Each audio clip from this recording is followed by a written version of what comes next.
But again, he's got to prove it in the postseason. It's a big postseason for him. Number 1 seed, you got to go win those games. And to Prisco's point about his struggles, Lamar has started 4 playoff games, and the Ravens have averaged 13 points per game in those playoff games. So there's some context to those games, though. Like the Chargers game, they got caught a White Hart Chargers team, and Lamar had been inserted midway through the season. Start, though, he'd only started half the season. You give him something. And then the Titans game, they had too much time where they were off. the number 1 seed and favored by 10 points. What's their excuse there, Brinson? Well, the excuse there was, and it was whoever gets a double-digit lead in this game is going to roll because neither team is built to come back. Well, you're number 1 seed. You're the number 1 trailing at home. And you don't play well. What was his numbers in that game? Oh, he was terrible. Look, Dean Pease. No, he ended up throwing for like 400 yards because they were playing from behind because they were trailing by 3 touchdowns. Right. But I'm saying like he was like he couldn't throw to the outside. The offense wasn't built to that offense with Greg Roman wasn't built to come back. Is all I'm saying. So you shouldn't be trailing as you're a 10-point favorite at home, as Pete just said. You shouldn't have been in that situation. And then they lost to the Bills in the divisional round in the 2020 season. That was a 17-3 game in Buffalo. Weird year 2020. You're going to chalk that up because they actually won a playoff game that year. So should we not count that, or do we count it? And then I know you mentioned that, but I'd be curious to see what Flacco averaged in the postseason when he was there. I bet he 20 something, and you think that those teams were all heavily on defense, right? You would think. Yeah.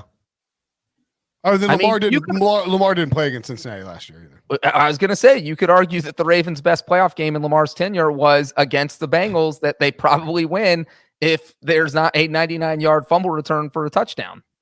Man, Lamar's been sacked. Or he started 4 games in the playoffs. How many times do you think he's been sacked in the playoffs? 4 games, 1 and 3 in those games. I think the Chargers got him a bunch because they did. Yeah. So they got him 7 times. Yeah, I knew they got him a bunch. So he's been sacked 14 times? 19 times in 4 playoff starts. That's no good. Okay.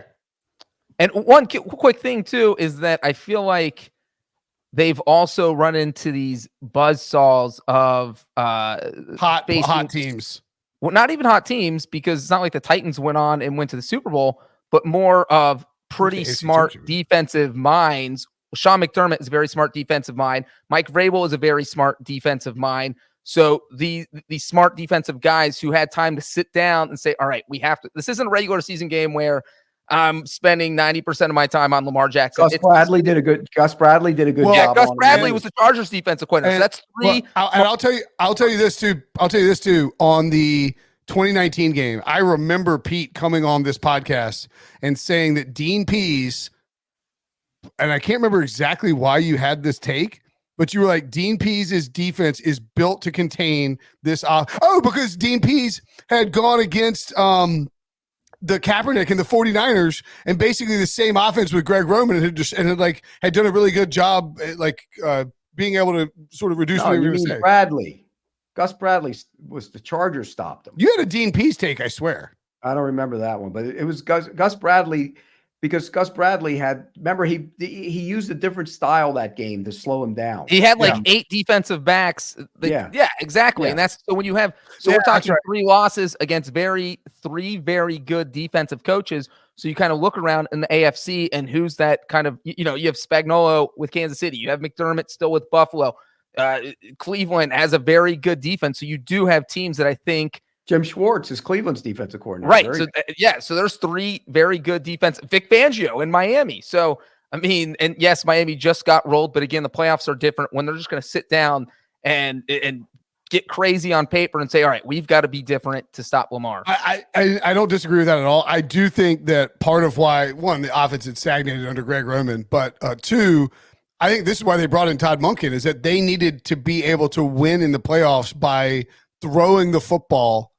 And then if they need to, they can activate Lamar's legs. But this has not been a Lamar, 2019 was very much a Lamar is running, and then we'll build the passing game off of the threat of Lamar running with play action stuff, with read options, RPOs, etc.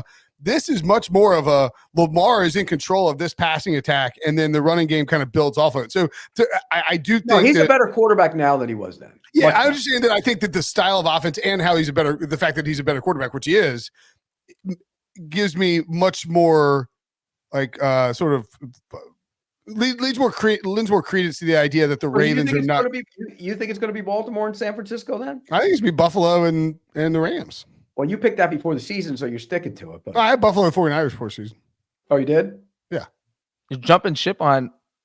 Yeah. What are you doing? I mean, I'll take Buffalo and the 49ers. I hope that's right. I hope I look like a genius. I had Jacksonville and the 49ers, and I don't like it.